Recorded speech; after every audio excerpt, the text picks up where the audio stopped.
মীরা দেব বর্মন। তাঁর পরিচয় কেবলমাত্র এস.ডি. বর্মনের স্ত্রী বা আর.ডি. বর্মনের মা হিসাবে নয়।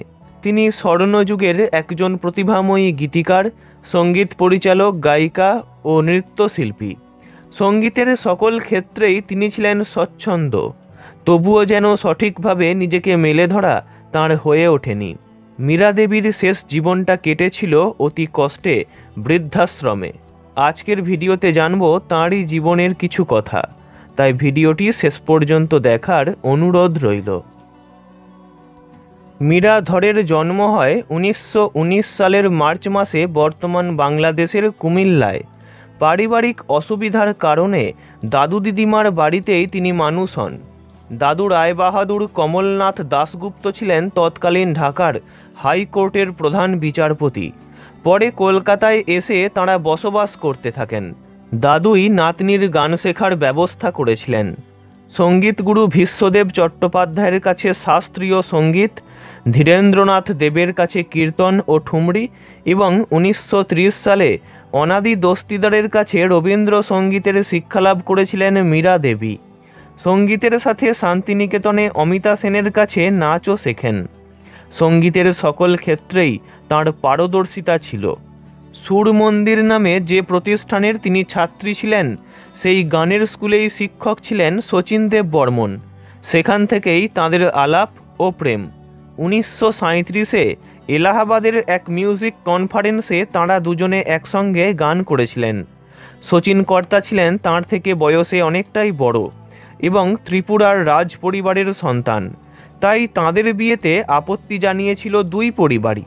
তবে সকল আপত্তিকে দূরে ঠেলে দিয়ে 1938 সালে তাঁরা বিবাহ করেছিলেন। পরের বছর 1939-এ ছেলে রাহুল দেব বর্মনের জন্ম হয়। 1937-এই অল ইন্ডিয়া রেডিও থেকে অডিশন দেন এবং উত্তীর্ণ হবার পর লেখাপড়াও চালু করেছিলেন মীরা দেব বর্মন। তবে মন ছিল সঙ্গীতেই, তাই লেখাপড়া বন্ধ করে দিয়ে গান নিয়েই এগোতে লাগলেন তিনি। এরপর 1944 সাল নাগাদ স্বামীর সঙ্গে বোম্বে চলে এসে ফয়াজ মোহাম্মদ খানের কাছে তালিম নিতে থাকেন।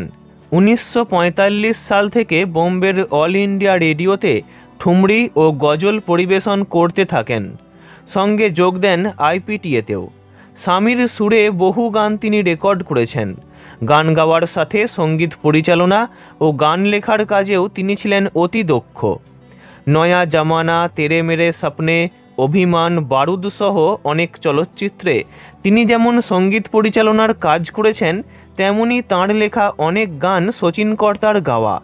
যেমন তার মধ্যে উল্লেখযোগ্য আমি টাকডুম টাকডুম বাজাই, শোনো গো দক্ষিণ হাওয়া, ঘাটে লাগাইয়া ডিঙা ইত্যাদি।